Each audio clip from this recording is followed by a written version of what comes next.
That my character already is, pulling back your hands. You escape their hold and yet immediately feel a sting of pain in your wrist. This is what I desire. To be no burden to my loved ones, to cause them no pain. To live each day without the dread of being overwhelmed by fear. I don't need to fear being out of control, and no one will ever control me. I mean, technically our character does, but whatever. Come, you've already discovered the character you're meant to be, right? Or else you wouldn't have taken up the sword, would you? Ignis and Luvia Ray close in slowly with the spotlight intensifying on them. The blazing light clearly reveals the swirling dust. Narrowing your eyes for a better look, you quickly grasp the situation. Numerous fine strings attach to the Okay, that's really slow. Numerous fine strings attached to the performer's joint on stage puppeteer their every move and word. Ooh, what the hell is that? Oh, that must be the voice of destiny or whatever. Beyond them, in the shadowy realm of the stage, a massive dress shrouds all. Dance. As she spins, the delicate strings move for fuck's sake, move with her hand, leading all the performers in the uniforms dance around you. Face the desires in your heart and set them free. Face the desires in your heart and set them free. Choose the life you yearn for and pen it into the script. Choose the life you yearn for and pen it into the script.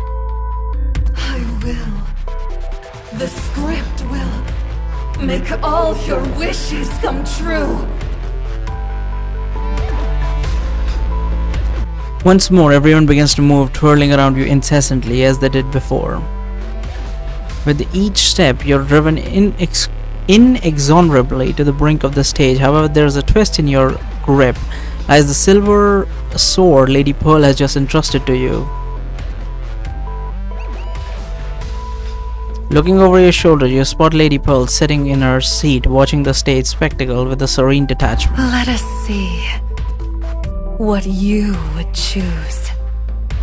The splash of petals is incomparably gorgeous. How did I forget her name? What the fuck? Mentor. Isn't that just her name? Is like everyone calls her Mentor. Is that just her name? 90% done. Almost there. Drama 303 or 302. Let's do 302. Dragon and the Hero. We already know what this one is. Don't worry. Field work is my strong suit. You find yourself in a wasteland. A withered rose in the distance, singing faintly. This is from the White Sands one. Why are we here? Shouldn't we be in the dreamy bubble one? Ahead, it might be an abyss, or it could be a hair-raising nightmare. Keep going, hero. This is the last hope. There she is. Looking into the distance, you see a familiar figure, Miss. Miss is clad in armor, her hand holding the giant sword, trembling slightly. It's unclear whether she's excited or nervous. In front of her is a dragon with black scales, blood-red eyes. The hero is exhausted. She's finally found the embodiment of fear, the evil dragon that brings calamity and suffering. This is really interesting. Die, evil dragon. I swear on my sword today I will cut off the source of all evil. Mess exerts all her strength, slaying the dragon with a sword. The dragon lets out a mournful cry. Its body turns into black smoke, scatters into the wind. The horrifying black thing is gone. It's all over now. Now it's my new era. A huge shadow appears on Mess's back. Seems to be a pair of dragon wings. The rose timidly lowers its head. The one who defeated fear has become a greater fear for all. A storm is coming. New evil dragon has been born. The world is trembling. We are about to enter an even more terrifying dark age. The one who's speaking over there, yes, I'm calling you. You wanna be the next dragon slayer, or are you a hero? Sorry, I'm busy right now. When you're done, find us at the exit.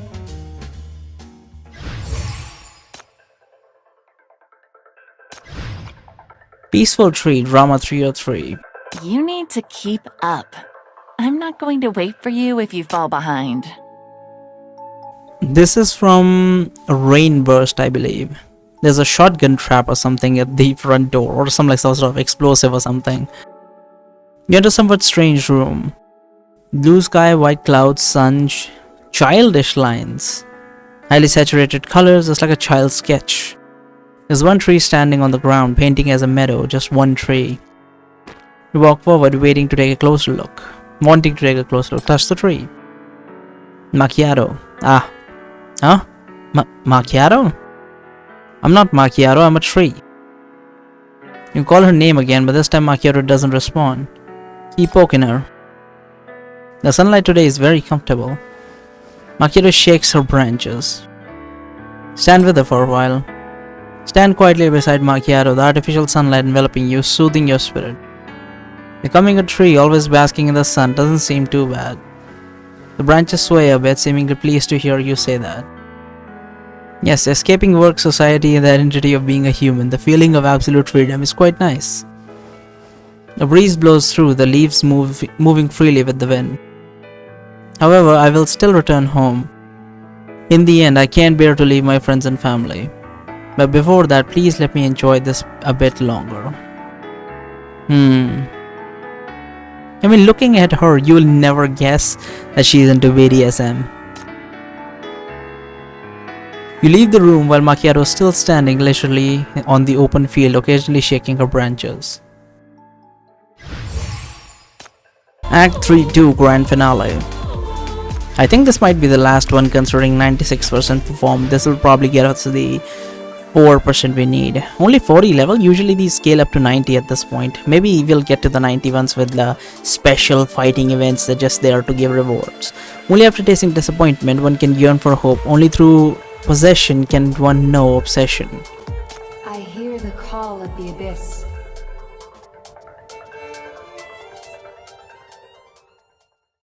Let's get another thumbnail.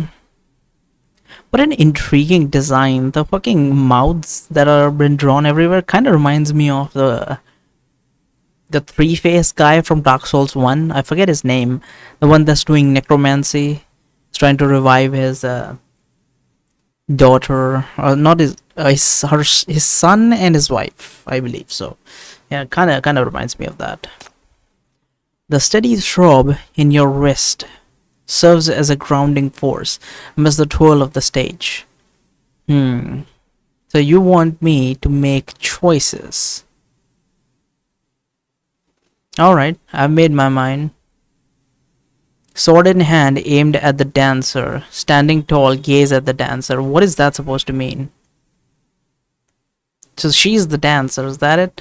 Sword in hand, aimed at the dancer. Standing tall, gaze at the dancer. I'm guessing the sword in hand aimed at the dancer is what Pearl wants, because that would be the more epic ending. I'm gonna go with the opposite of what she wants then. Standing tall, gaze at the dancer. Your eyes lock onto the magnificent aerial dancer. You feel a release in your hand, the crowd stepping back as you declare your choice. A wave of lethal intent, hostility hits you in an instant as the performance under the aerial dancer's sway all turn their aggression towards you. Isn't it a bit unsporting for all these people to come at me alone? I'm just not interested in being your idea of a hero. The sword of the brave and hero, that's the script you've written for me, right? Sensing the watchful eyes of the audience behind you, you smile and go on. I'm following my own script, the part I play in the real world. That's the character I'm embodying at this moment. It's time to grasp that some people won't let go of their actual lives for some phony dream. Even without following your storyline, without playing your parts, I'm determined to save my friends. You're not one of the cast. You don't belong on this stage. You're wrecking this performance. You're not meant to be here. With the silver sword in hand, you valiantly resist the performer's attacks. I thought we dropped the sword. The sheer numbers, however, soon put you on the back foot, struggling to keep up. I don't even know how to read that. Tisk? Or something like that? Looks like. I really should have listened to Nightingale more. I've got to up my training. With a resounding crash, your silver sword is sent flying from your grasp, landing forcefully in the steps beside you. Ruining the show shouldn't be a death wish, right? You back away slowly, but the crowd is merciless, lashing out at you with full force.